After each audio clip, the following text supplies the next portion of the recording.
Hello everybody and welcome to my winter property update. I'm not going to bang on about the budget too much because it's been and gone. Having said that, I don't think Rachel from accounts has done a great job, and neither does some of the Labour supporters either. So I think we can assume that growth is going to be slow, and of course anything that happens politically has a major effect on the property industry. For instance, the abolishing the 1% stamp duty for over 6 units and replacing the 3% to 5% stamp duty for investors and so on will have a great effect. So let's start with the residential market, which is where we always start.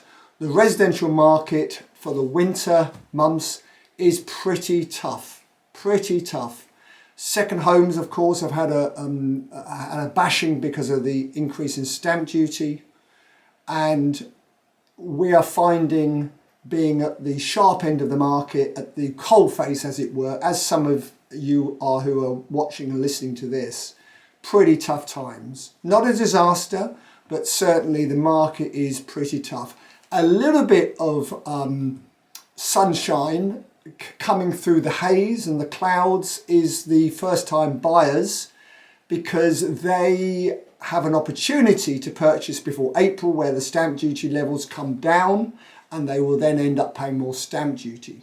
So certainly in London that's had an effect where stamp duty obviously is higher because the property prices are higher.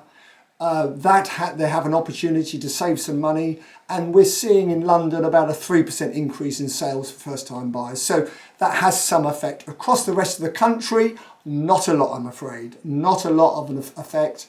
The biggest effect has been the negativity from before the budget and since the budget, and people looking to sit on their hands rather than perhaps move, which is what they were going to do, which is a bit crazy because, to be quite honest with you, there are some bargains out there to be had, especially this time of year where people want to know they're going to be moving in the spring. It's too late really to be moving for Christmas, but certainly they want to move in the spring, and I always advise people that if they're looking to sell in the spring, get the property on the market early on in the new year. Don't wait till everyone else has got their property on in April when the daffodils are out and all the rest of it. Get in early, because you may well get a buyer prior to everyone else. So let's move on to the house builders, because don't forget the house builders are the barometer of the property developers and investment market really for us. So whatever happens with the house builders has a knock-on effect with the other smaller developers like myself, as well as investors and landlords and all the rest of it. So what are they reporting? Well, they're reporting that sales are slightly up on last year, nothing too exciting. Remember, they only build when they have an order book, and the order book is better than last year, but it isn't great. Interest rates have had a slight effect. Things are, interest rates obviously have come down. No one thinks they're going to come down as much as they're going to because of the budget. And of course, inflation is another issue which affects house builders because, again, the interest rates not coming down enough, but also building materials going up as well. So the house builders are still finding it pretty tough. I don't think we're going to be building more than 200,000 houses this year in total, which is pretty disappointing all round for everyone. So landlords, where are we with landlords? Well, landlords seem to be fleeing the investment market like rats from a ship. Interest, again, stamp duty being a big issue for landlords that are looking to purchase. Although, how I look at it is this: you're not going to be paying the extra stamp duty. The good news is the person you're buying it off should be paying that. In other words, the only thing that can move is the price you pay. You can't negotiate the stamp duty. You can't negotiate the building costs aren't going down and anything else. The only thing going down that could go down is what you pay for it. So I personally don't worry too much about stamp duty.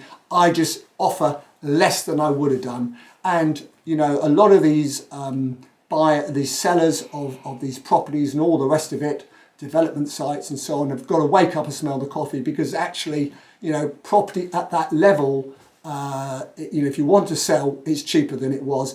And I know Rightmove and people are saying there's been a 3% increase this year in sales, sell price as well, you know, good for them. There may be a 3%, but what is 3%? It's peanuts in the overall scheme of things. And by the way, it's a micro market. So in your area, it might have gone up 5%. In another area, it might not have gone up at all.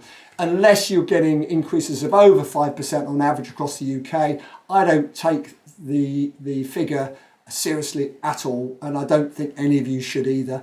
If you said the market is the level, it's not going anywhere, and if you want to sell your property, you're going to have to be more competitive than anyone else, then I think that's a true reflection of the market. Because don't forget, we're at the sharp end. Some of you are at the sharp end. You know, these commentators that have only ever bought one property and look at data and everything else are probably, and land registry figures are probably at least 3 months behind the curve.